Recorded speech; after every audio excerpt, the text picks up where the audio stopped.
Welcome back, ladies and gentlemen, to our continuing coverage of the 2014 All-Star event from Zenith Paris, France. We just seen some footage of OMG and Fnatic getting themselves set up. They are moving over to the stage to clean up the mess from the Earth mode battle, and they will be doing battle in the first invitational match. But first, let's take a quick look at the teams and how they got here. I want to start with the Taipei Assassins. They've consistently been one of the best teams from the Southeast Asian region. They won the Season 2 World Championship, were unable to qualify for Season 3. And since then, however, some roster shakeups have gotten the team back on track with a win in their regional playoffs to qualify for All-Star and a 10-0 record coming into the All-Star event. Freak, what's your take on TPA? So TPA, the first two things to talk about are the remaining player from the Season 2 World Champions, the AD carry BB. He's amazing. He'll carry games by himself a lot of the time. The other guy to talk about is Wins. Their new jungler, they added him less than a month ago. But they brought him over from Taipei Snipers, and they're going to hope that he does a really good job here.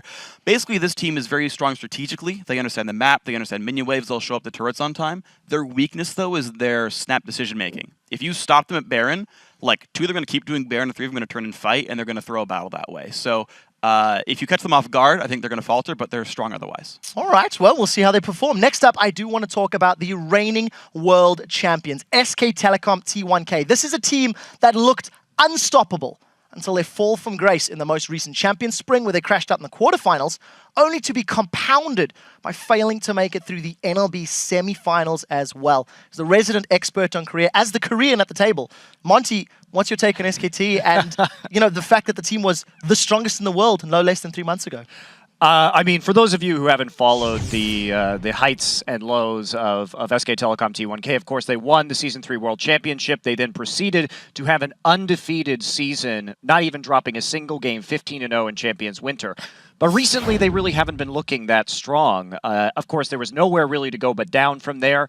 However, they've racked up a lot of losses recently. They got bounced out of the Champion Spring quarterfinals by Samsung Ozone, and then taken out of NLB by CJ Antis Frost. So they're looking pretty indecisive these days overall. They still have those strong laners, but they don't react as well to strategy as they used to. All right, we'll have to see how they perform. They've had some more time to adapt to the patches as well. Next up, we have Cloud9. They are representing the North American LCS after going undefeated in the Spring Split playoffs. There is absolutely no doubt that Cloud9 is far and away the best team from North America. But unfortunately, due to medical reasons, their starting mid laner, their captain, and their shot caller is unable to attend All-Star in Paris. So Link from CLG will be replacing him. Crepo, what do you think about Cloud9, considering Link is there with him in the mid lane? Well, I think they're a team that relies a lot on their strategic prowess and then more map movements rather than just raw laning power. And from what I understood, did a lot of the shot callers early, and we scrimmed them as well a few times, and they were looking shaky. I know Link is doing his best to fill that void, and I know all these members, they want to perform the best they could, but it's so hard. After playing so long together, they're an unchained lineup for such a long time, and suddenly this new player comes in, and you have to perform against part of the best teams in the world, and that's going to be really rough for you. I could say they're a little bit in the dark right now about what they're going to do. And I think you're pretty switched on with that little comment there. Exactly. So we'll see how they perform. I mean, questions to be answered. Moving along, let's talk about Fnatic. They have won their 3rd consecutive European LCS title, and they continue to show dominance in our region. This is also the team that made it to the IEM World Championship finals. They also made top 4 at the Season 3 World Championships. Deficio, we've both watched this team extensively over the last 6 months. What is your take, and how do you think they're going to perform against the rest of the international competition? Well, first of all, with Fnatic, whenever it really matters, they will perform. It's every single time there's a playoffs in the LCS. IEM, for instance, they came in, they've lost a lot of games in a row in the LCS, and yet they managed to get to the final. So we know they will come in here and should be able to perform. I mean, that's what Fnatic does. And there are 4 members who won the Season 1 World Championship all the way back in DreamHack Season 1. It's a long, long time ago, and they managed to get to the final here. So they are the team with the most experience, if you ask me, of all the teams in the world. And also means the nerves when they sit on the stage here shouldn't be an issue for them at least. And then when it comes to play style, when it comes to picks, they're probably one of the teams, if not the team here at the All-Stars, who plays their weirdest things. I mean, we don't exactly know what they're going to pull out. sOAZ can play everything in the top lane. Not Yorick. Yes, He could play Yorick. He could play Please no. Yorick. That's the thing here. We never know what they're going to bring out, and they might be able to catch a team like SKT off guard. Yeah, just as an aside, only team with 2 French players as well, so home True. crowd advantage definitely sitting with them. Finally, we do have to talk about the men in black from China, OMG, as the most dominant team in the LPL, who secured a 25-3 record in the spring split, and drawing from their experience at the Season 3 Worlds. There is a fair bit of hype around OMG for All-Star. Freak, you pegged them and picked them to win. When we asked the question earlier today, what is your take on their chances? Right, wearing black, believe in OMG, right? Got to fit the color scheme. Individually, I think they're the strongest team here right now. Xiyang in the mid lane is incredibly good. He picks lane bullies. As long as he doesn't pick Nidalee, they'll be okay. I hope they don't pick that champion in this tournament. But their team fighting is on point. They're impeccable there. Their actual weakness is strategic shot calling. So if they get out-rotated, things like that, then it'll be a bit of weakness for them. We will have to see how that plays out. So we've done a brief introduction of each of the 5 teams. The teams that are about to do battle is, of course, OMG versus Fnatic. They are currently getting themselves set up on stage. So we'll need to see what you guys think about these 2 teams in particular. We've talked about how OMG have a roster of individual players that do well. Can Fnatic out OG and TSM rotate them on the map?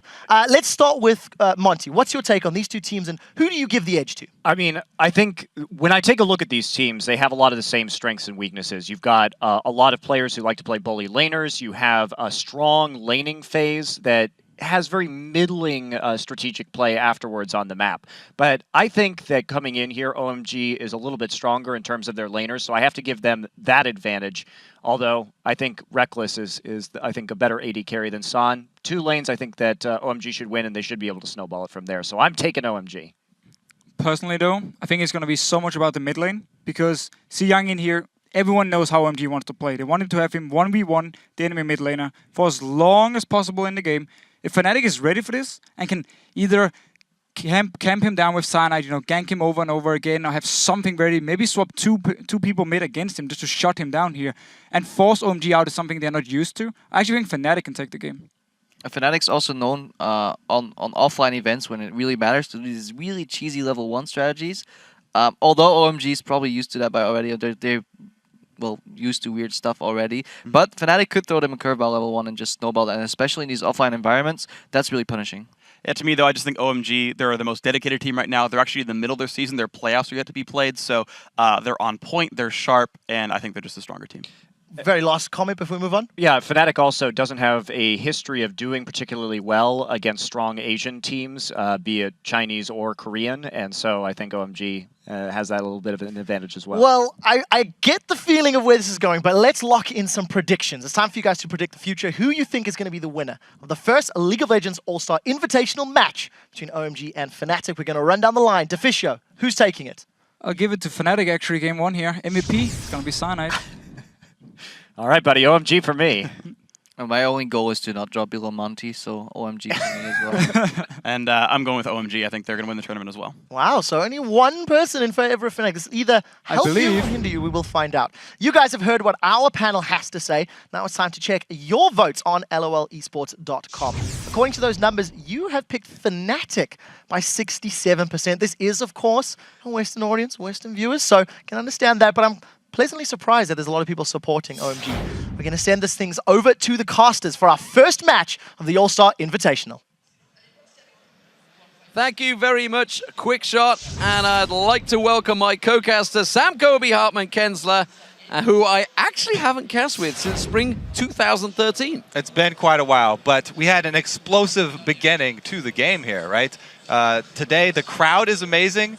The first Earth game was insane. Bjergsen going crazy. I'm definitely excited for this All-Stars. Fantastic stuff. It is time for an East versus West battle coming up now of the champions in our very first invitational match of the All-Star event as Fnatic take on OMG. But while the top 10 team in European plane facing Fnatic, the Chinese aggression, OMG believes that Fnatic could have some surprises in store for them.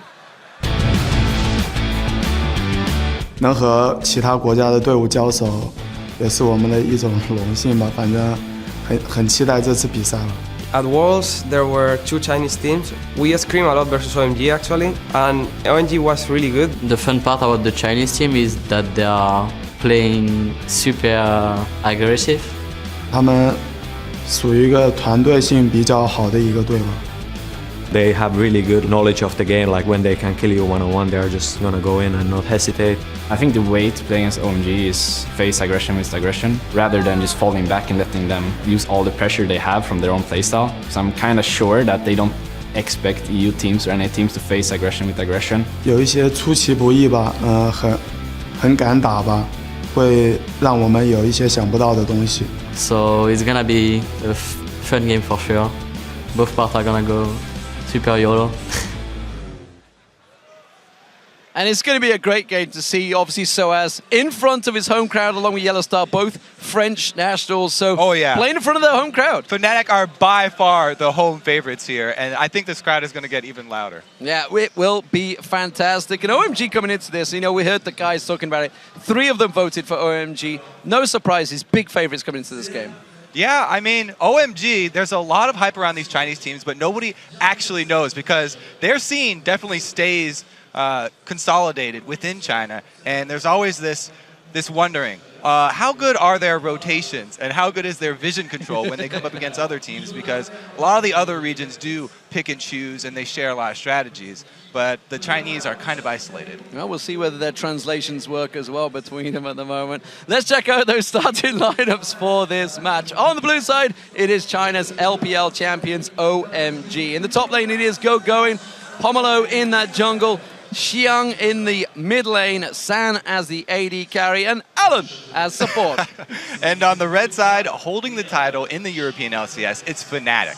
Up top is sOAZ, in the jungle Cyanide, mid is xPeke, AD carry Rekkles, and supporting him, YellOwStaR. And before the players select their champions, let's talk a little about our featured matchup for this game. We'll be keeping a close eye on the mid lane, of course, that is xiyang versus xPeke. Do these players have any fundamental differences in their playstyles or their champions? Yes. So as xiyang, or as Deficio said, xiyang definitely plays to win his lane, especially in this meta of lane swapping where the junglers are revealed early on in the game. He can go for these bullying lane phases where he takes champions like Syndra and he tries to get a large CS lead on his opponent. He doesn't necessarily try and roam around or split up from the rest of his team. While everyone remembers xPeke's golden days of split pushing forever on Kha'Zix or Ahri with teleport, you know, with the changes to the meta, that's no longer really the case. With the downfall of assassins, he's been more playing Nidalee and champions like that, focusing very heavily on farming. So the regional difference may come into play here is probably Europe plays more Kayle, but that's about it. So both of these players do excel in their positions. We know that. We've seen them dominating. You know, xiyang's got the most MVPs in China. Peke's pretty much done the same. Actually didn't get many MVPs though in Europe, but played it fantastically well. They've both also built up some very impressive stats. Some very impressive stats indeed. xPeke has the most kills and the most assists for a mid laner in the European LCS. 125 kills and 148 assists. But with 2 fewer games played, xiyang has actually racked up 152 kills and 184 assists. Definitely some impressive numbers. But xPeke also has long been considered a top mid laner in the region that is known for very strong mid laners, and he helped his team win all 3 European LCS splits. He definitely has more international experience. So, I mean, one thing we should talk about coming into this game, China, as we saw at Katowice, are a much more aggressive region. They will definitely go for objectives and maybe get kills. And we saw it with Invictus Gaming versus Fnatic. They caught them off guard and did take the victory over them in that day 1. The interesting thing about that is that OMG in particular in the Chinese scene actually average longer games than a lot of the other Chinese teams. And they actually play in best of 2 sets. And the first game, they average 41 minutes, while the second game is 31. So they make a lot of changes within the set that they play a team. These are going to be best of 1s, though. We'll see how they come out right out of the gates. Here we go, ladies and gentlemen. Game 1 of the All-Star Invitational here in Paris 2014. Picks and bans underway.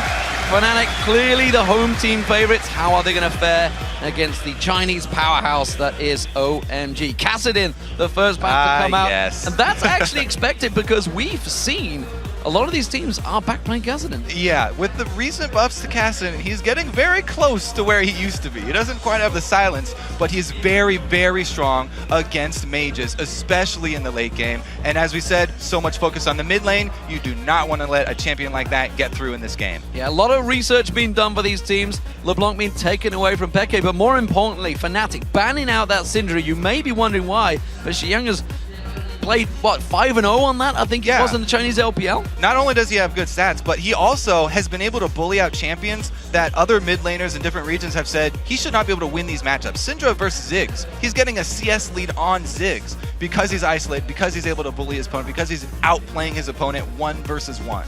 So we also see the Evelyn ban coming in through there. Cyanide's been playing that a lot. Pomelo, not too sure whether he's been a big favorite on that one. The Annie ban does surprise me. YellOwStaR played it a lot during the start of the LCS, but obviously during the last, what, 2-3 patches, I think it's safe to say, Annie definitely fell away as support. Yeah, I mean, I even talking to YellOwStaR earlier today, he's like, yeah, my top 3 are Morgana and Leona and Thresh. No, not Thresh. That's taken away.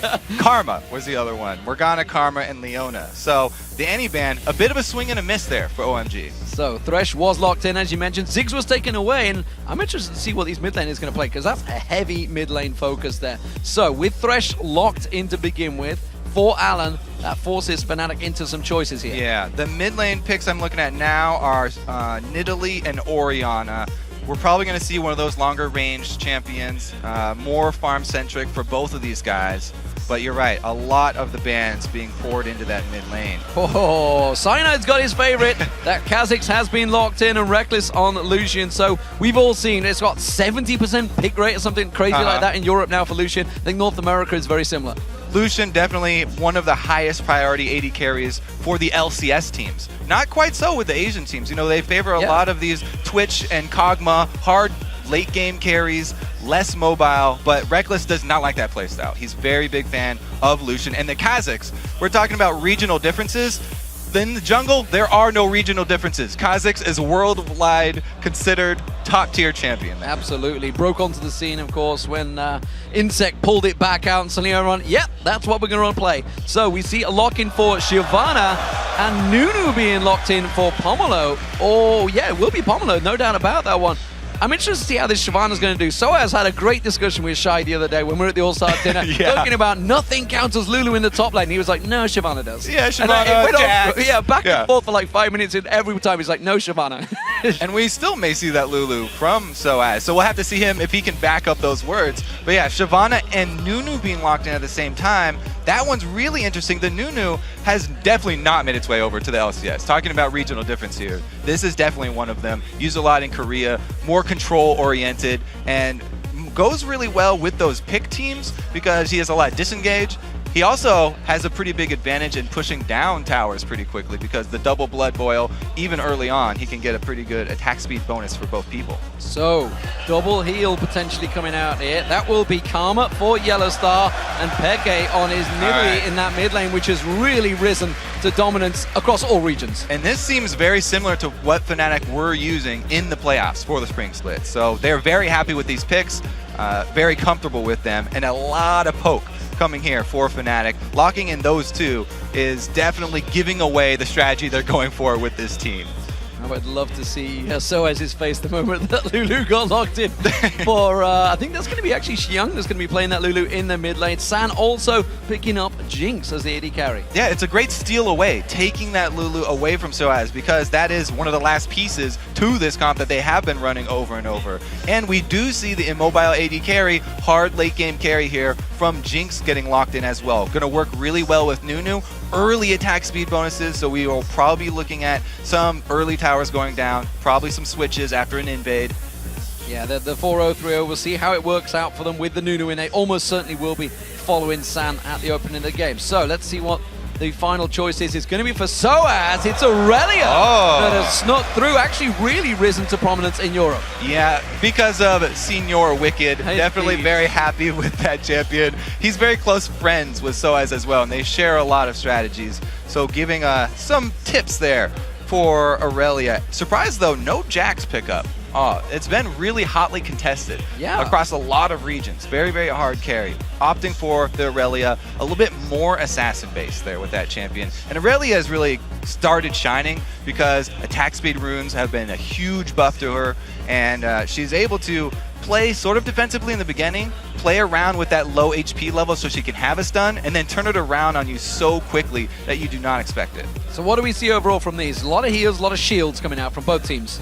Right, it's two heavy damage dealers to go in with the Irelia and the Kha'Zix, backed up by the heals and the shields from Karma and Nidalee. They have the option of that late game poke. They're definitely going to want to spread out these team fights, and I'm very interested to see how the mid games goes, because after the turret's going down, the biggest criticism of the Chinese team from teams that have been scribbing them here is the vision control and the mid game objective control. One of the biggest problems, if you don't have the vision down, you can't make the right choices. We'll see how those rotations go, Kobe. Don't worry. Now that the players have decided on their champions, who do you think is going to win this one? Let us know by tweeting #OMGWin or #FNCWin to @LOLEsports. Make sure you get that @LOLEsports in there to get that vote through.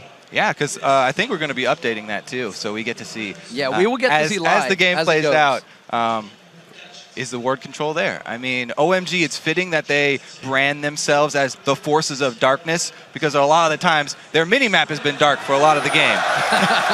So here we go, ladies and gentlemen. The crowd are ready. Are you guys ready? The first game of the All-Star Invitational is underway here in Paris. OMG playing as the blue team up against Fnatic, the hometown favorites, as the red team. And you can hear the crowd. You can hear it. It looks like they are both going to look for invades on the same side of the map here. Maybe Fnatic will go with the late invade. They've already got that one ward down. Both supports starting with a single true ward as a defensive maneuver. Nothing dropped here from OMG yet, though. Just standing, trying to guard this upper side. But they are maybe coming straight into the bush. They're going to check this surely with a lantern. Will they? That's the question. Will they check it with the zap? They're going to be the hook instead. They can't Cyanide out. The damage doesn't really come down. Instead, it's pomelo. It's going to have to try and get away from this one. A fairly even trade between the two. The spears coming out from Peke, still not loaded up on that damage yet. And OMG is still pushing. Yeah, when those hooks land at the max range, it's only a really big deal if the team is right there to capitalize on it with damage. You can see Fnatic were standing far back in that bush. Pretty much everybody blind throws skill shots at that bush when they're coming in, so you know, don't stand in the tip of it. It's actually safer to stand out in the open than to stand in the tip of that bush. So, even trades. We saw a bunch of people back in from both teams. The ward was put down at red buff though, so they have that vision. That's what they wanted. Yeah, they're going to see what route Cyanide is taking, and it looks like they are going to do the lane swap. Jinx heading up top here with Thresh, so that will probably be early shoving with the Nunu. It's a very good combination, and even though the top turret does have the champion reduction damage, they've got so much attack speed, I think they'll be fine with it. Kha'Zix is actually one of the junglers that is not very good at pushing down early turrets. So the invade coming in, Fnatic on top of a ward, so they know that it's here. They know that they're going through it, and you can see the pings also in that top tri-bush, actually, on top of Alan and San. So they are going to have that three-man up towards the top lane. You can see a double invade coming in as well from OMG. Yeah, the question here is, do you go for the two camp start after your buff and go for the very early second wave push and end up with a very fast pushing turret that's going to go down, or do they go for a little bit more experience and get double buffs? This time, it looks like OMG are going to look for the double buffs, whereas Fnatic are doing the one buff, two camps. Which does mean they should take that tower down early. You can see Cyanide and sOAZ the buddy system as they take down those golems. The wave comes in and they move onto that tower. That tower's going to go down very quickly. Meanwhile, you can see in the top half of the jungle, OMG have taken that red buff. Now they're going to have the four-man stack on the top. Yeah, so there's always trade-offs with the different strategies you have opening up like this, and that's one of the best parts about this opening of the game. Even though Fnatic are getting the early turret shoved down, you give up a little bit of experience by going for that second wave very fast push. Wow, we actually have a recall here for Shyvana. Is he going to actually use the teleport up top, or is he going to try and stall out this bottom push? Pomelo's gone back as well. They're actually sticking around in that top lane. Meanwhile, Fnatic are pushing. Yeah. I'm not sure they can hold this. I mean, they don't have a lot of wave clear, those two. And it looks like Fnatic, if they want to stay, they can definitely have the upper hand here and gain some early gold advantage. check out that mid lane. sOAZ is actually sneaking around the mid lane and towards the backside of Xiyang. And he's going to see whether he can get around there. OMG have held off. Xiyang, of course, going to be very speedy as Lulu. Very easy to get away. And so the thing is, ganking for an early Nidalee, not usually going to be that really explosive. She doesn't have anything to set you up for a gank. And it would basically just have to be a very high damage spear that she can add to it. Lulu, extremely fast. Teleport coming in, sOAZ defending off successfully on the top wave. It only took half the damage, that turret, so they really didn't get too much of a dent on it. But you can see that OMG are putting a lot of emphasis on this Jinx, leaving her up here for solo experience. Alan actually waiting in the bush. He's not even trying to soak up the duel experience, and he's going to be recalling, leaving sOAZ level 2 to level 4. See Rekkles sticking around with Cyanide as well. Doesn't want to go down that way. Pushed heavily. Good death sentence landed on towards sOAZ along with that Flay, and Alan completely out of tower range. Very well played there. Deciding to cancel the recall and stick around. Good Flay rewarded with damage. Now the bottom wave is actually going to be pushing out very, very slowly for OMG. So that's good news for Fnatic, and Rekkles, as he goes down to also get solo experience for the AD carry, will not have to go too deep in enemy territory, which is crucial because they do not have ward coverage at this stage of the game. Ping warning's coming in. sOAZ actually on his own in 3v1, but now Cyanide is going to join them here. Here comes pomelo. You can see sOAZ. He's quite happy to stick around. He's going to get caught by the death sentence and the exhaust, but flashes away. Alan taking a lot of damage from the turret there. Cyanide may try and pounce on that one. Instead, again, successful defense coming out. sOAZ went deep. They still have a blood boil for Jinx, though. He actually put it on Thresh this time, trying to get him move speed maybe to get out of danger. But they have so much attack speed, they can still take down the turret, and sOAZ is going to get the stun on pomelo. Pomelo taking damage. There is the first blood. Alan may pay the price. Cyanide gets one. He gets two. It's a double for Cyanide, and the double buff working wonders. The OMG Chinese tower diving mentality is still there. Cyanide double buffs. What are you doing, Cy? Oh, he flashes the jumpers, but he doesn't quite get the unseen blood. He jumps on towards him, takes the tower damage, a little too much. Now he's going to try and turn it around. Has to back out, can't tower dive. He's still only level 5. Very risky tower dive from OMG. We talked about it in the early game because sOAZ was going to be able to use his low health to surprise people and get the stun. So Cyanide actually was able to help him out too. Another failed gank here for mid lane. Yeah, get a little excited, but it's just a Karma coming in from behind. And again, it's a Nidalee lane, so we're not going to have that explosive mid lane gank. It's a good start for Fnatic though in the opening game. It's all about nerves really, settling those nerves, and when the crowd is so far behind you, I'm not too sure if they realize just how heavy we're behind them. It's 50-50 split for Ice and Fire, but that game's already passed, so we don't really worry about that one because it is all about Fnatic right now in the lead over OMG. Yeah, the crowd is behind them, and they are also playing very, very friendly game here. Cyanide was taking shots for sOAZ, trying to block skill shots for him under the turret, keep him alive as long as possible, and it definitely paid off for him. Now the story of the game is going to be, what can this fed Kha'Zix do? Cyanide was highlighted. We'll have to see where he moves next because he's trying to go help sOAZ out. He's still under pressure here. sOAZ caught out by the death sensors once again and the Flay, but he is hanging on by the skin of his teeth to that turret. I don't think it's going to last any longer. Blood boil down on sand. There is finally that top turret going down for OMG. They invested a lot of time. It took them 7 minutes to get that down. And it cost them a level 6 Kha'Zix here versus a level 4 Nunu. This is the big discrepancy. Fnatic need to work around a very fed jungler.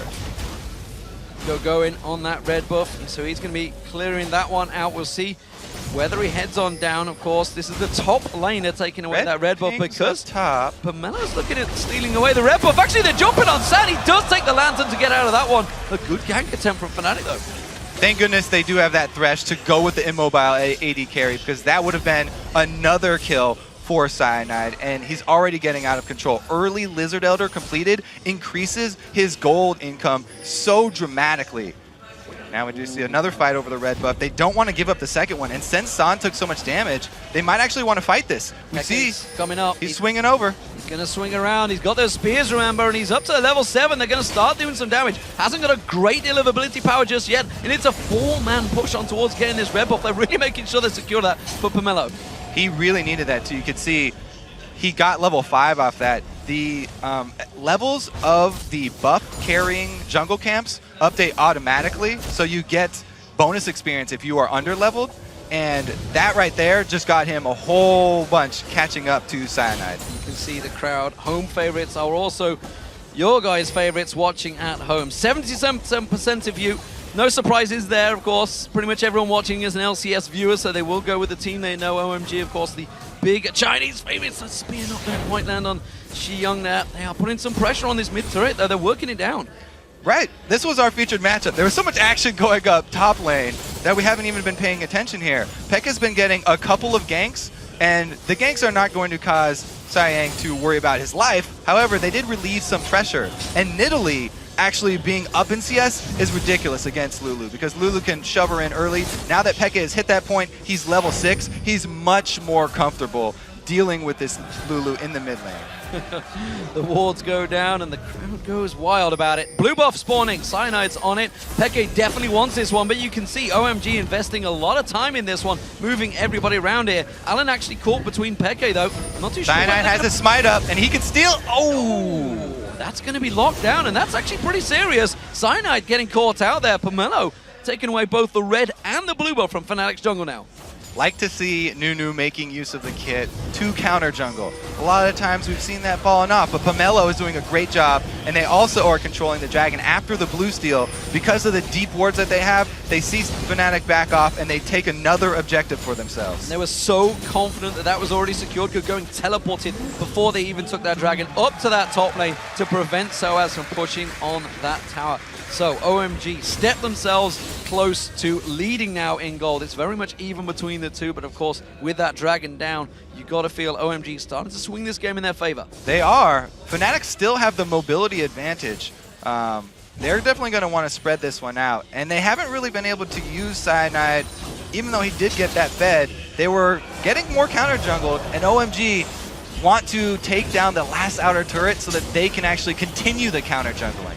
May well do it. That death sentence doesn't land, but the tower will go down. Fnatic trying to repel them here. You can see sOAZ and Rekkles were completely out of position. Rekkles, we should add, has got a giant farm lead over Sand right now. You can see it's nearly 30 CS there, but they've been off the side lanes. They've not been playing the objective game, which OMG have already moved into. Yeah, people were criticizing the Chinese scene for the lack of focus there, but OMG are showing up very big here. They've made the right move so far. Dragon plus the mid turret without an answer from Fnatic, and it's very hard for Fnatic to answer this as well because of the blue buff on Nidalee, or on Lulu. Such great wave clear from her. Yeah, and of course, Nidalee, as you mentioned earlier on, is not going to be a strong force early on. Has to sit back, farm. Although, watching the FLICKR game the other day for SK Telecom versus Samsung Ozone, FLICKR plays Nidalee a little bit different than anyone else. Gets in there in Cougar form. But at the moment, Fnatic are putting pressure on towards his mid turret. They've got a good bit of damage on towards it. Xiyang taking some serious damage off the backside as well. Yeah, great poke landing on him affords them a lot of turret damage. That 2 skill shots hitting, YellOwStaR and Peke both find home, and they're rewarded with the turret. So, Gogoing defending off that top lane. sOAZ going back to base, heading towards that Triforce early on Irelia. We've seen that many, many times before, so at least FLICKR will certainly be happy that the tons of damage will be done. I also like the build here for Shyvana, going for the early Cutlass, looking for a blade, just because they don't need double tanks. Nunu in the late game likes to soak up damage. He's definitely a utility jungler, so they wanted another damage source, and he's going to bring it. 4 members of Fnatic closing in towards his top lane on Gogoing, puts the ward down, but down in the tri-bush beneath him is Peke and YellOwStaR. We'll see whether they decide to move around there. Peke is going to face check in towards Gogoing. We'll just pounce over the river. Oh, no, he won't! Oh, had to flash there instead. He won't be happy with that. That's a cooldown. He failed the jump to just juke Gogoing. It was all planned. YellOwStaR, no matter on this one. They're actually landing the inner flame. Xiyang's going to be the focus here. sOAZ dives in towards him, gets the stun down, has to use the wild growth to save himself. Absolute zero coming out from Pomelo, and they will save themselves. That was a close encounter, but nobody going down. Great zoning there from Pomelo, using the absolute zero to stop that aggression because Fnatic really need to catch someone. What an interrupt from Alan, but it might cost him his life. Trying to do a mad life. I'm not sure it's going to work out this time because sOAZ is going to try and turn it back around. One more blade turn to the colleague. Doing the damage. Rekkles gets himself the kill. He comes across. Pomelo's going to be the next focus target. sOAZ has got his stun available, but they're not going to tower dive yet. But that sacrifice was all for this bottom lane. Look where the teleport was trying to go. It's Jinx alone with a turret. That means the turret has no chance. Well, sOAZ is back in, actually just out of the side of that ward, but as you mentioned, Sand will take this tower down. So that's going to be 3-2 in favor of them, making sure the tower does all the damage to the minions before it goes down, making sure he secures that one. So, despite the kill advantage for Fnatic, it is advantage OMG so far in terms of gold and towers. And look at the builds here, too. They're going all damage from pretty much everybody. So they're going to have to rely on getting those picks. Oh. Uh-oh. sOAZ is going for the chase. He's going to flash the Chompers. He hasn't got another Blade Surge available. Instead, he's going to get caught out by the stun there. Will get slowed down. sOAZ trying to put the damage down, but the support, the teleport being called in, Gogoing cancels it out there, but it's enough to save San. So he gets a half teleport for his flash cooldown. Interesting little trade there. sOAZ wanted to take advantage of the lack of tower for San to retreat to. But it was basically a pretty even trade. This is a tense opening game between these two teams, both clearly trying to see who can poke an advantage. And at the moment, Fnatic, they're making a move on towards his top lane turret. You can see 4 members closing in here. Gogoing's going aggressive. He's going to try and push in there. You can see xPeke. Is he going to catch him out there? The exhaust goes down. YellOwStaR putting the damage down. One more hit, but it's not enough. The minion wave is not with them. Goes aggressive at the wrong time, but doesn't really pay for it. They get the exhaust out of xPeke. Yes, they are going to have to give up this turret, but that's because Fnatic commit 4 members up to this top side. So many resources up top side means that OMG can answer by shoving up mid. So 3-3 in turrets. All outer turrets now down for both teams. We'll see who is going to go aggressive. Who's going to really make that first push in towards the inners, because at the moment OMG have a big push in this mid lane and Fnatic are not really that close to defend it. So Fnatic actually had 2 waves that they were pushing right there. Pretty good pressure on both top and bottom, and yet they relieve all that pressure. Both lanes recall and they try to collapse to defend mid instead. Let's see if this pays off. They might be able to cut off one person. The spears landing. xPeke's trying to sneak around that side there. Isn't going to go too aggressive on this one. A pretty close range spear does land on xiyang. xiyang manages to get that picks down on him and will stop him in his tracks with that glitter lance. So Fnatic react, but while this is all happening, San has been gaining ground on Rekkles. He is shoving a lot of solo lane experience here, but really the dragon coming up soon is the next story, because Fnatic just got some good spears on Allen. Looks like he's just been chugging health potions though, so won't hurt them too bad. Going for one of these dragons when OMG are in place is very dangerous because of the smite, consume, and flash available for pomelo. The steal potential is very, very high for this, even though Cyanide is known to have great smite control. It's going to be difficult. Exhaust is down for YellOwStaR. That's really the only summoner spell from their side. sOAZ getting hooked in. He's not too worried about that, but he's going to get caught out. A lot of damage come down. Absolutely zero. They still don't quite take sOAZ down. One more hit. There it is. San manages to get one down. They're going to choose on towards it. Super Mega Death Rocket already used, so he can't be finishing off on Rekkles. xPeke getting chased down. Pounces away from that death sentence of Allen. He's not going to be able to close the ground. Gogoing, trying to catch in towards there, but that was a good fight for OMG. Yeah, they're the ones that want to take these team fights around Dragon. They've got the Shyvana. They have the mid-game tank here. Fnatic are the poke-heavy team. They need to land spears. They have to land empowered karma Qs before the fight starts. If they get engaged on like that, the death sentence, that's going to mean a big win for OMG, rewarded with another dragon, and their global gold goes up again. Gold advantage, as you say, in OMG's favor now. The blue buff was stolen away last time. Pomelo taking a spear to the face, but the rest of OMG are here to defend, and xPeke really is going to need that. That's a big spear on Pomelo. That will force him away from this blue buff for now. Another poke landing there from YellOwStaR on the exit, but really, this is only a small win for Fnatic. Just the consolation prize. They already made the mistake, starting up the dragon themselves, taking the team fight without landing the poke. Yes, they will have the blue buff Nidalee spears to rely on, though, to buy them a little bit of time. So, sOAZ will return to the top lane, needs to get some of that farm going, get that Irelia build stacking out, because at the moment he's kind of half-heartedly between everything, whereas Gogoing already with that Ninja Tabby, that Giant's Belt, and as he mentioned, that build toward a Cutlass building up towards that Blade of the Rune King. Really got a good build going already. And I mentioned the tank of Shyvana just because sOAZ is going full damage and speed build here. Yeah. Very early upgrade for his boots. He's extremely squishy. They need to make use of that mobility. If that's what they're going to invest in, that's what they're relying on. It's not pure combat stats. They don't want to take full-on 5-on-5 fights. They want to try and catch people out, try and take advantage of the positioning from OMG. But OMG's warding has been very good, and their objective control has been stellar. Sand backing away. We'll see what he picks up as his second item. Seen a number of second items coming out. Will he go with that Legolas build? He's got his Berserker Greaves complete. And I think that is all he's going to stick with. There's the Zeal. That's what I was waiting for. So he's going for the Zeal in there. Rekkles, of course, a little bit behind, despite the fact getting that CS advantage. Has yet to go back and buy. Red buff is where the focus another is. hook. Death Sentence land. Cyanide not going to get drawn in, but with xiyang coming in to help out, YellOwStaR's getting picked out. He's going to get forced away. sOAZ getting drawn into this fight. Everything being fought for these buffs so far. Fnatic are calling over Rekkles as well. They don't want to give this one up. Spear caught in. sOAZ did get the reset on the Blaze Surge, but you can see the absolute zero gets knocked back into it. sOAZ taken so low. He's got next to no health stats here, and he's going to get caught out by the rest of OMG. There's going to be the final kill. Allen's going to flash away as well to safety. Cyanide now caught out, trying to use that stealth, trying to pounce away. Wild Growth is going to bounce him back in the air. They keep him at bay just a little bit there. There's the Colin doing well. Sand taken so low. The spear not enough though. Beckett's going to chase. The inner flame lands from YellOwStaR. The spear does manage to find his target. Sand goes down. Beckett closing in. Allen now caught out. It's a double for Beckett. And Pomelo's out of mana. Here's the speed from Fnatic. They're able to chase. Great job there from YellOwStaR, keeping the steam boosted up. And can they get any more? This is way too early for Baron, but they've got 2 kills. They have control of the map. It's just a sad story for them because the waves are not pushed up. The biggest thing they can get is this blue buff. But I think we're starting to see the turning tides.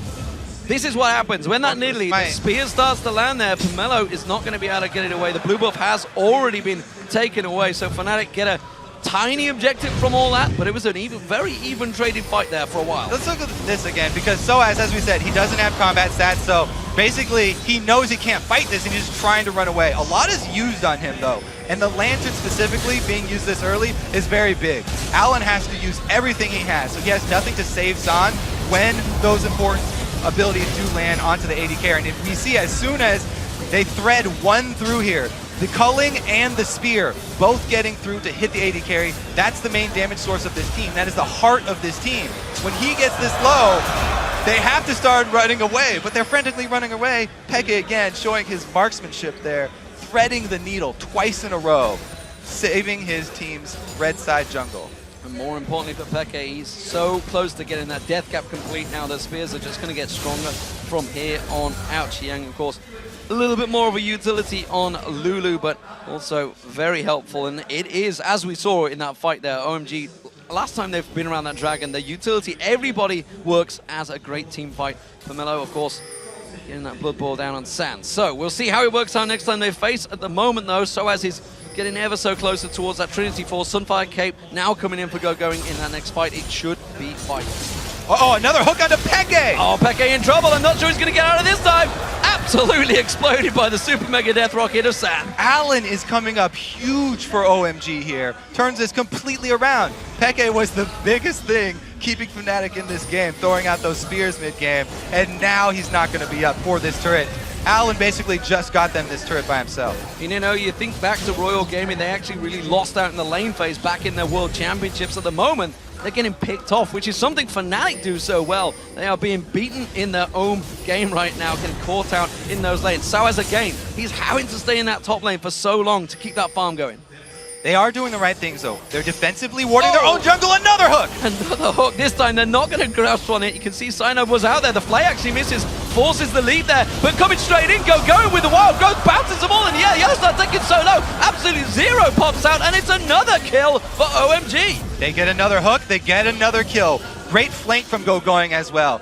They were going to escape with that one, but he gets into position for the Lulu ultimate, enough to get a kill. And that's going to award them another blue buff, 18 seconds till Dragon. If they could also take the Dragon, this is very fortunate timing for OMG. A lot of ultimates used in that last fight, though. We need to remember that. We saw the Wild Growth being pumped out, as well as the Absolute Zero. Super Mega Death Rocket is available, and OMG, look at Allen with those Death Sentence. Oh, so close to catching Peke once again here. Teleport is not available for sOAZ either, so he has to make tracks, and you can see him already heading down to Dragon now. Yeah, even though Peke and Cyanide are there, they have a very, very dangerous time even trying to get close to this. Should probably just back off. They can't risk another one of these hooks turning into an extra kill. It's a big dragon. It's gone down got already. The hook again. YellOwStaR caught out. No teleport, no flash this time around. He's going to get caught out. It's another super mega death rocket finish from Sam. I mean, you gotta reward Alan there. He almost died for that one, and he's getting hook after hook after hook. Complete control here from OMG now.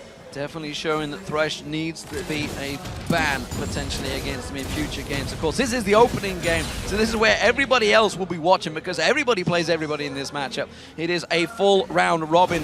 Everybody will take in all the research notes from this matchup. Yeah, speaking of everybody playing everybody, Alan himself was a jungler as well. Yeah. He plays multiple Formerly roles. Loveland, of course. Everybody should know at that. World. So he plays multiple roles at the highest level, and it's great to see him back on support, still at home. I mean, both these guys actually prefer jungle, him and Pomelo, but the switch has actually worked out pretty well for them. FLICKR getting caught out, and a lot of damage coming out from Xiyang this time around, putting that picks down, keeping that little ants on him and slowing him down. He's also clearing out the wards there. YellOwStaR got to be careful because he's been caught out by that death sentence a number of times. Triforce now completed by sOAZ, but look at Gogoing. He's now got the Sunfire Cape and the Blade of the Rune King complete.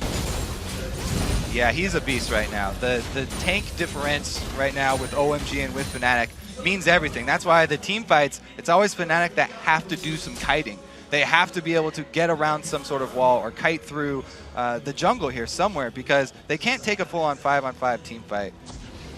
So let's look across the map and maybe take note. You know, we were talking about it at the start of the game, the vision that is available. You can see Fnatic, they're clearly just defending their base. They have got good vision in their own jungle though, yes. but OMG, all in Fnatic's jungle. You can see they're doing everything they possibly can to avoid getting picked off more. That's what they have to do. They just have to hope for them to actually get the jump on OMG. Hope that OMG get a little lazy in their moves and try and catch somebody off guard. Well, the red buff is again going to be the focus target. OMG making sure they starve every little resource from Fnatic. Cyanide not having anything. 4 vs 5! He gets pulled in there. You can see Alan, the death sentence flung out once again, and Cyanide gets hooked in. Flashes out, but it's not going to help out. That stealth is only going to last so long, and it's another kill for OMG. There's Fnatic, they cannot contest these, especially when they have the numbers going against them. FLICKR was all the way down bottom lane farming with Nidalee. There's no way that Cyanide can get anything in this red side jungle. The best he could hope for would be a Smite Steal to get away his own red buff, but they're just continuing to give away more kills. FLICKR bouncing just at the right time there. The Inner Flame also stopping Alan, but if that would have been YellOwStaR taking that step closer, it would have been problems. Alan does eat a spear from FLICKR, but they're just trying to bait them in towards that Baron. And it's working. They have complete vision control over it. Fnatic, however, you could see how trepid they were around that bush. FLICKR, though, this time he gets caught again. Alan follows through, throws out the lantern, sand drawn in there. FLICKR doesn't have the flash available to him. He got caught on the wall, and the mid laner is down. That's going to be Baron. Another hook, another kill, and another objective. This time forcing. Okay, this is Fnatic's actually window to get back in. If they can miraculously steal this Baron, then they can turtle and hope to get back in the game. It's going to be so hard for Cyanide. sOAZ risks it to get in there and try and get a ward in. You can see he's going to have to jump in, but he's against the smite. He goes for it! Goes in towards it, gets it! Cyanide manages to steal it! That's what they needed. He pays the price with his life, but that was such an important smite steal from Cyanide. Cyanide comes up huge! No flash, so he has to use his jump to get in. There's no coming out. He knew this was a one-way ticket into the Baron pit, but it was successful. He got the Baron, and now is their time for stalling. They closed a little bit of the gold lead, and they also can rely on Nidalee Spears. If they defend, let the home team have their time. But yes, if they can defend, they can buy more time. They need to just play one team fight really well without having somebody get caught out early. I mean, they have the capabilities to split up, to kite this team. They just haven't been able to do it because somebody is always getting hooked right at the beginning. They don't have the guy that can go in and just take the damage in the first place. Sometimes it's Cyanide, but again, YellOwStaR getting caught out. The spear does come out from FLICKR, catching Pomelo, but it gets gained. OMG, all about objective control, coming in, starving the resources, and it's the blue buff again they're coming on for. Pomelo taking yet more damage this time around. He will steal the blue buff again from FLICKR. Pretty big win for them. Even though Fnatic have the purple buff, blue buff is still crucial to their style. They need that on FLICKR. However, in the late game, it's not quite as big of a deal. He does have the Athenes to rely on, and it is going to be a bit slower of mid-game right now because they're just trying to catch up in gold. Well, we could talk about San because he's at 5-1-2 now, right now. That Super Mega Death Rocket being used to execute every single time somebody gets caught out. And Alan generally being the lead man, building towards that face of the mountain.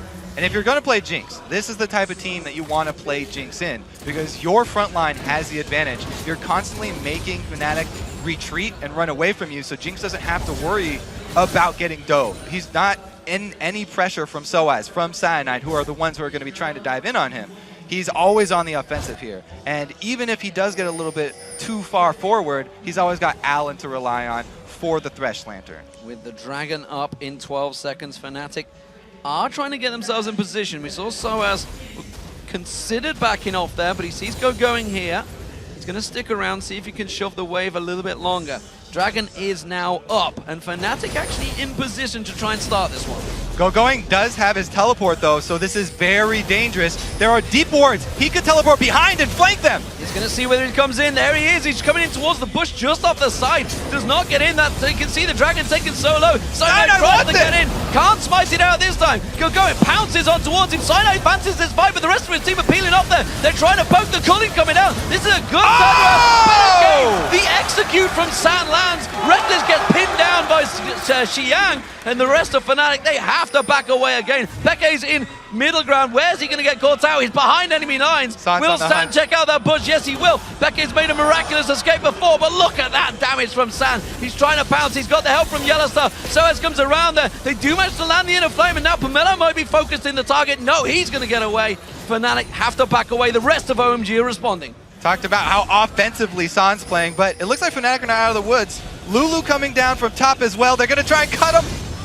Gogoing comes around the side. YellOwStaR slowed down. Here comes xiyang. Will manage to catch on. YellOwStaR taken so low. He's going to be the one to drop. sOAZ is next. That's going to be a second for San again on a killing spree here. One more shot. He's just massacring Fnatic right now. 8-1-4 for the AD carry. Another amazing collapse from OMG.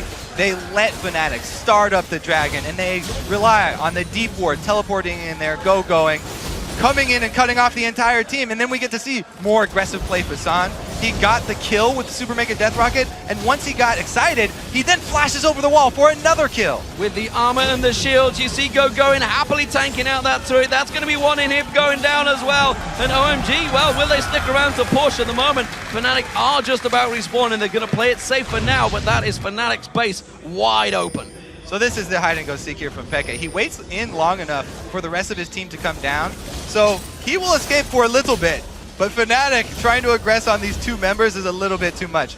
They do see Gogoing, so they see Shyvana. At this point, they're trying to retreat, but they also do not have wards deep enough to see Lulu cutting them off. And that's really going to be the end of the story for them, because Lulu coming in with the ultimate is enough CC, and it actually costs Fnatic 2 more members of their lives to get Peke out of there. And he doesn't even get out. Yeah, the get excite comes out for San, speeds in through there. And now he is an absolute beast. Phantom Dance, Infinity Edge, and Bloodthirst are all completed. Doesn't need to go for the armor really, the last Whisper yet, because there's no armor really built up. Finally, we're starting to see Cyanide and sOAZ stacking out some of that armor. They're starting to build some of those items, but it's a little bit too late at 32 minutes. Yeah, we're seeing why. Fnatic, they built all offensively. If this team gets behind, it's very hard for them to come back, because their 2 frontliners, sOAZ and Cyanide, looking to dive in, build very offensively early, and they rely on poke. So they don't have a lot of really good hard engage. They can't take those team fights. Once this OMG team does get the early lead, it's just been too hard for Fnatic to get back into it, giving away way too many picks. So 10,000 gold lead almost built up now for OMG. The Baron up in just a minute's time, but not really being the focus by OMG. They are all about the objectives. You can see now they have those 6 turrets down. The super minions will be pushing that bottom wave. And the mid lane now seems to be the focus for Gogoing, at least as the rest of the team gather to once again steal that blue buff away from Fnatic. All right, they're going to go aggressive here on Gogoing, but he's the main tank, as we talked about. He got a good start, and he's never looked back. After the early Cutlass went into some tank stats, and he's even been able to finish his Blade of the Ruined King. So even though Rekkles on Lucian, more mobile than Jinx, has a ridiculously hard time of staying alive. Fnatic are grouping, they're keeping defensive formation in this middle. This is where they suspect the pressure's going to come in from OMG. But you can see San, he's actually taking the blue buff of his own. So San with the double stacks, level 17 as well. You can see the level advantage that OMG have built up over Fnatic. It's generally 2 levels per player over Fnatic right now. That's a big problem. It's a huge problem. They cannot, again, get through the zoning of a full tank Nunu and this beastly Shyvana with how far sOAZ and Cyanide are behind. So they have to rely on picking somebody off while they're by themselves, or some amazingly ridiculous spears from Peke landing on the high priority target. Another pick! Oh, YellOwStaR once again caught out with the death sentence. Will not. Yes, he will go down. He gets exhausted out there. The rest of OMG claps in towards sOAZ, gets pulled into the team. He can't escape. The culling doing next to no damage right now. sOAZ will drop. That's 2 kills for OMG and the tower as well as they push through for the inhibitor in the top.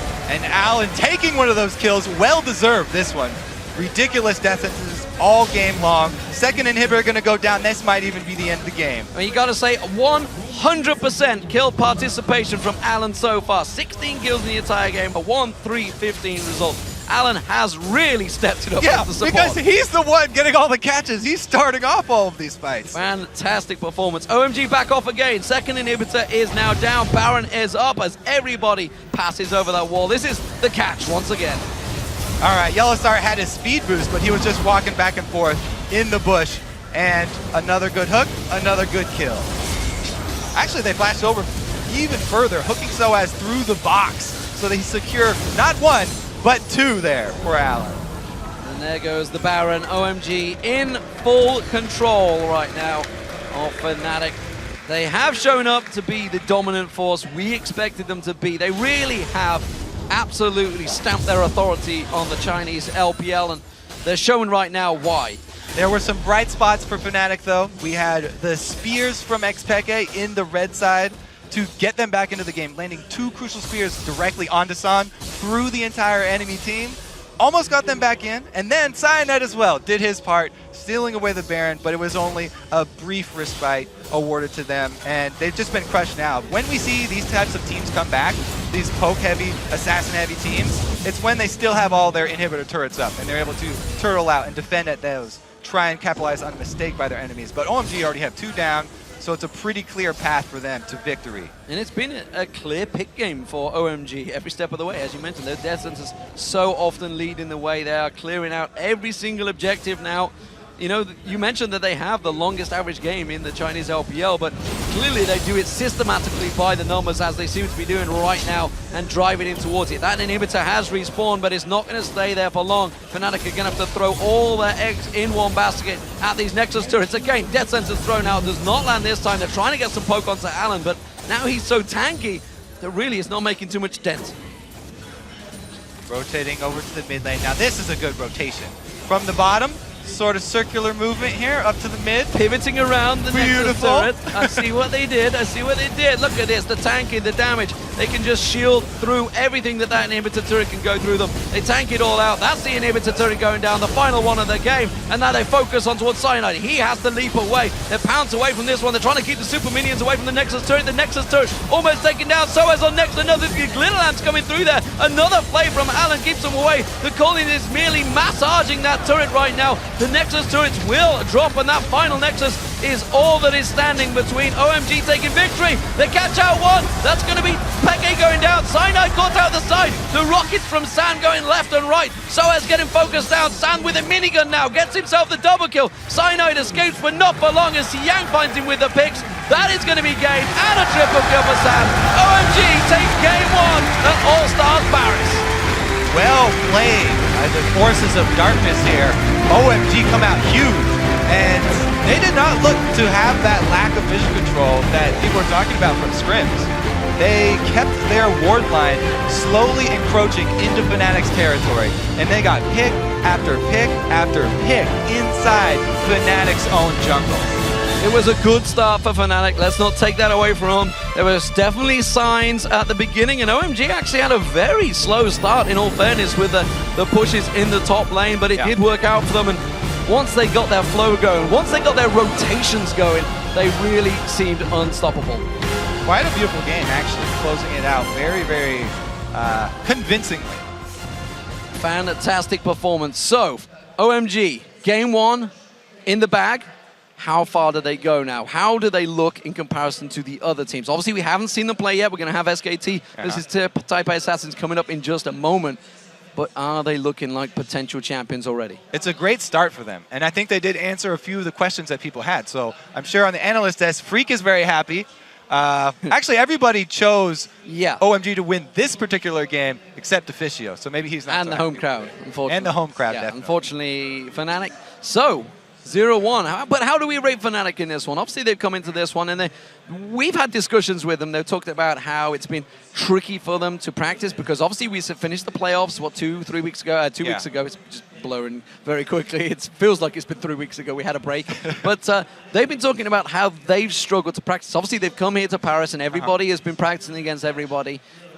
How do we see it for them? Because we saw the picks when they came out, and they actually are very similar, like you said, to the playoffs, the champions they chose. I mean, this is kind of the strategy that they've already been showing. So if you were researching Fnatic, this is what you would expect coming into the game. So they could prepare themselves against this type of strategy. It looked like Fnatic were kind of thrown off, too, by the way that game started. Because OMG did such a weird start up top, and they were so slow with it, sending sOAZ up there and Cyanide up there, it was, you know, a little helter-skelter. And they barely came out ahead in that turret dive. So I don't know about Fnatic. They're always a wild card, though. Even if they start out poor in a tournament, they could still come back and make it all the way to the final. Well, you just need to look at the Worlds and Katowice. They lost to Vulcan in Game 1 in the World Finals back in October, September time. And in Katowice, they lost to IG in the first game and then came back to get to the final and become runners-up. So let's not read too much into the first game of a round-robin tournament, but it is a very good start nonetheless for OMG. Looking solid, and talking about xiyang. xiyang obviously was MVP before coming in here. 3-0-12 in this one, going in the top lane, 4-0-13. These are incredible stats, and we've talked about Alan pretty much all game, but we didn't talk about San alongside him too much other than when he was picking up the double kills. 11-1-6 for San. It's because he's the workhorse of this team. He's the Jinx that's in back. Everyone else is making the aggressive moves, and he's the one putting out most of the damage for the team. So even though he's not on the front lines making the flashy plays, except down maybe by a Dragon, he was really the backbone of the team. And he did his job really well. And we should look at the jungle. Pomelo, of course, on the Nunu, actually went 1-1-17 as well. So he was involved in, what, 90% of the kills. Now, Nunus haven't been that successful every time we see them coming out. Of course, we've been seeing SK Telecom running it a number of times over in OGN. But Europe and North America don't really go with Nunu too much. I liked it in this one, not only for the counter jungling that he was able to pull off, but also because Fnatic have these squishy champions that are looking to dive in onto the Jinx, who's immobile. They've got a Kha'Zix and they've got an Irelia. It's so hard. It's the most frustrating thing to try and dive through a Nunu in one of these team fighting competitions. And it worked out really well for them. They were never able to get to San. He was never under pressure until Peke had some miracle spears that he was threading through everybody. That was the only time they were able to kill San. That was the one and only team ramp. So looking back towards those Dragon fights, were Fnatic wrong to try and go for them? Clearly, so OMG maybe had the a big first advantage. one. Yeah, maybe the first one, it was a little bit iffy to start that one up. And then they got engaged on while they were not able to land any poke. So obviously they're going to lose that one. Well, it is now time to check in with Shox, who is standing by with YellOwStaR from Fnatic for more about that match. Thank you very much, guys. Indeed, joined by YellOwStaR here immediately. Crowd is, of course, very happy to see you. You guys, very first game of the tournament, and it was a tough one. Tell me a little bit about your strategy, what you wanted to pick, what they got, and how the early game went. Well, we studied them really well yesterday, but the main problem is they had a better setup to team fights, and we got kind of surprised. Even though we had an early advantage, we were 1 tower ahead. We had 2 kills, and it was really good for us, but we were kind of scared. I don't know what's going on, but we were kind of scared, and it's an unusual thing for us. It is quite unusual, yet in the beginning we saw Cyanide flashing in after he got that double kill, and then they were just in your guys' jungle all the time, and there wasn't really anything you could do either with warding. We expect them to play really aggressive, and we always had the vision on them, but as I said, like, if we don't get to poke them before we fight, then we will just lose straight, and that's what happened. Yeah, but they are, of course, a very strong team. What do you take of this? If you know, look, you have so many matches to come yet, of course. What do you take from this one? Well, they are one of the favorites of the tournament, and they play really well. So we'll just try to step up our game, and we'll just focus on the following games. So, as you mentioned it, following game, or one of the following games is versus Cloud9, and we all know how rival that is. How are you looking forward to that game? They're always good. Yeah, they're always good, but unfortunately, Hai couldn't come, so I hope it won't affect really much, but I know he's the captain, and I hope he gets better. So, yeah, I'm looking forward to play against them. Yeah, best wishes from all of us, of course, to Hai as well. After this game, if you know that you have so many more games to come and you see which other teams are in this tournament, it's very stacked. How high do you think you guys can end in the tournament? Sorry? How high do you think you guys can end in the tournament? Do you think you can still win it? I didn't get it. Do you think you can win the tournament? How strong do you think you guys are? As I said, like if we step up the game, if we pick better, then if we gain some confidence again, because we were kind of afraid this game, so I hope we can do it, and we will probably step up. Okay, YellOwStaR, of course, I'm going to give you the chance to talk to the guys here. Est-ce que vous avez quelque chose à dire aux gens ici? Merci à tous d'être venus, vous êtes géniaux. Et si on gagne, la victoire ne sera pas que pour nous, mais aussi pour vous, parce que vous êtes juste géniaux et merci. He's saying it's fantastic that all these people are here. And this is, of course, not only for the players, but it's for all of the fans that we're putting on this show. Thank you very much, YellOwStaR. Good luck in the rest of your games today.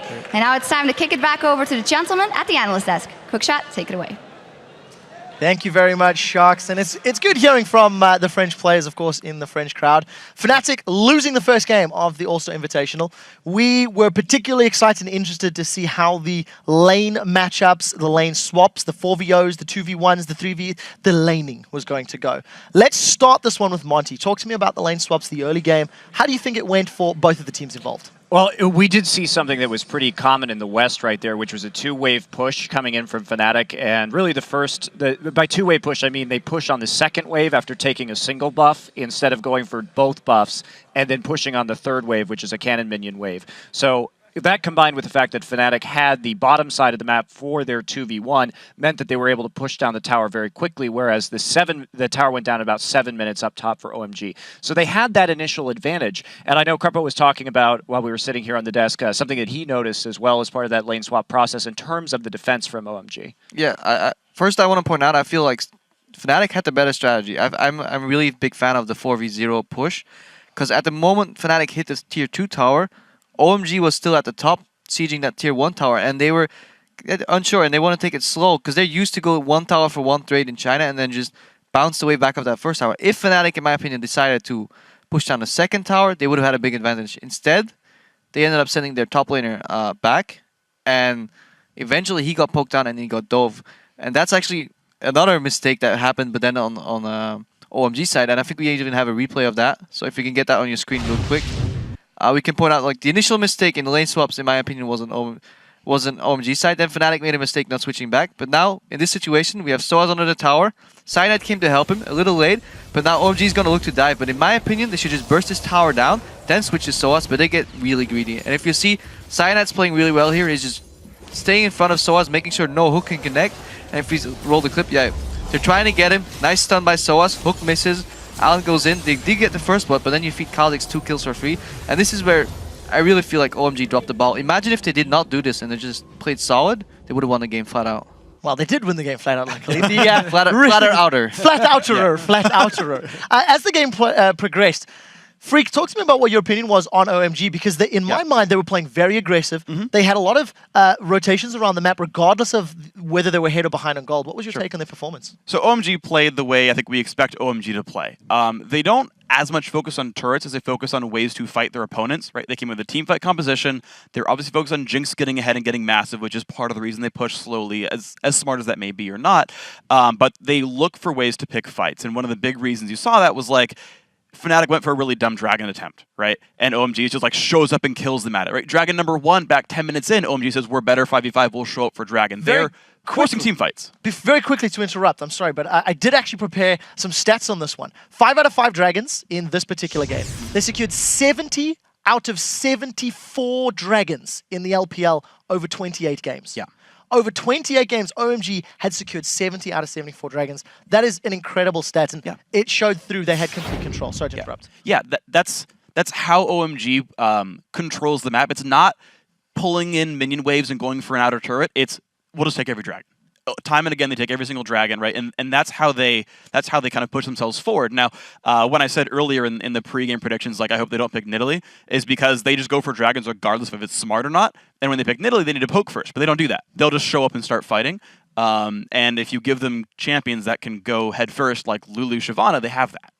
Yeah, and speaking of not poking first, on the second Dragon of the game at about 16, 17 minutes, we did see, I think, Fnatic play contrary to what their comp was good at. If we take a look, and we look at Nidalee, Lucian, Irelia, this is a comp that's, and Karma, this is a comp that's really set up for a large mid-game power spike. And the late game's not where you want to go. You also have great siege with the Nidalee spears and the Lucian ult in the mid-game, but they chose to go for that second Dragon instead of just rushing down. If you're looking for a weakness in OMG, a team that is dedicated to taking these Dragons, go ahead and just rush their lanes and try and take their towers while they kind of mill around Dragon, and ward your flanks deep into the territory so you know if they're coming in on you from the sides. Yeah, to touch on that a little bit more, all the wave clear OMG really had was Lulu and then a rocket from Jinx. She pretty much had to build static shift if they wanted to go into the extended like wave clear scenario. But exactly like Monty said, go for the towers. And if you still want your Dragon so desperately, then push the tower and fall back into the area, clean the wards, and make them walk into the spears. Fnatic lost that fight because they desperately tried to get OMG's attention to walk them, but the OMG's like, well, we're close enough to just kill you, so we'll do that. So we've been talking quite a lot about this game. We've been discussing, you know, which team did well. We've been discussing the replays. We haven't heard from the only member of the analyst desk that voted for Fnatic. Condolences, buddy, but okay. What happened to your team? Well, personally, I think already in Champ Select, they lost it. They didn't straight up lose the game in Champ Select, but they didn't exactly help themselves.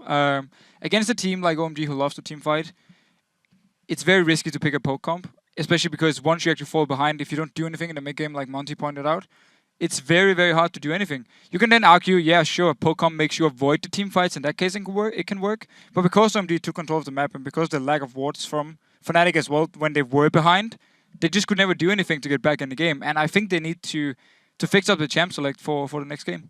OMG has shown some weaknesses though too. Like on the map, if Fnatic would have actually played their composition well, I think they could have opened up this game well enough to basically say, OMG, yeah, you want a team fight, but we'll never let you. We'll just poke you down every time. So I don't really agree with the fact that they lost it in Champs Select. Given the way they played it, I do agree that they lost it in Champs Select.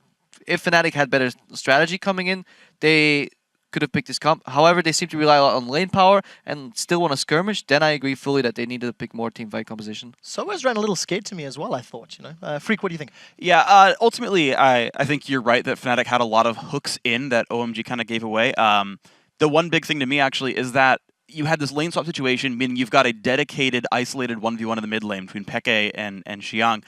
And Peke won that. He outfarmed him in a as Nidalee, which you're never supposed to outfarm in 1v1 like ever in pretty much any matchup. And he did freaking great. So Peke is obviously on the up and up. xiyang, I want to see more from him. I just want to quickly add in, I'm going to take over the stats man role, I think, for this event. Talking about that, just to highlight some numbers, Peke managed to get 90 CS in the first 10 minutes of the game in comparison to the 74 of xiyang. That's Lulu versus Nidalee. At 20 minutes, however, the roles had evened out. xiyang was on 160 at the 20-minute mark to 159 of Peke. So I agree with you, the laning phase was great, especially in a matchup that you shouldn't have. But again, once Fnatic lost control, they really lost a grasp of this entire match. But another thing was also Rekkles on Lucian. He actually got pretty far ahead in farm because he stayed in the solo lanes to farm, but he was very, very slow to actually move out and help. The first move off that goes over to OMG, he stays in the bottom lane to farm. Next time again, OMG pushes the mid tower. Rekkles once again stays in the bottom lane, comes in way too late, and the tower is already gone. So while Peke did very well, Rekkles got a lot of farm, but then he didn't use it to anything. Well, very quickly, Monty. Yeah, it's just, again, missing that timing window. And also we saw that with sOAZ's itemization. Very late Trinity Force on a lane swap to Irelia, and so that really didn't help out his situation too. Was unable to make the plays to set up the sieges. So as a final note, Officio, what does Fnatic need to do to bounce back from this? Is it in-game decision-making, or do you think it's picks and bans? Well, again, Krab had a very good point beforehand. The comp could have worked for them. So in that case, it would be the in-game decisions, saying, we got a lead now, we won out on the lane swap, what do we do now? The fast decisions were a little bit off for them, and OMG just took full advantage, and once they got a hit, they never gave Fnatic a chance. Well, we'll see if they do make that work for us. It is time for a quick break, and when we return, it'll be time for Game 2 of the Invitational between the Taipei Assassins and SK Telecom T1K. As we head out, fans are enjoying the All-Star event in different ways and at diverse venues, as are LCS pros like Cloud9's Hi. As you can see here, Hi, we wish you a speedy recovery, get well soon. Let us know how you're watching All-Star Paris by tweeting your picks to @LOL Esports and use the hashtag All-Star. As you can see, TPA and SKT are watching these games in preparation for their match, and we'll be back with that face-off when we return in 3.5 minutes.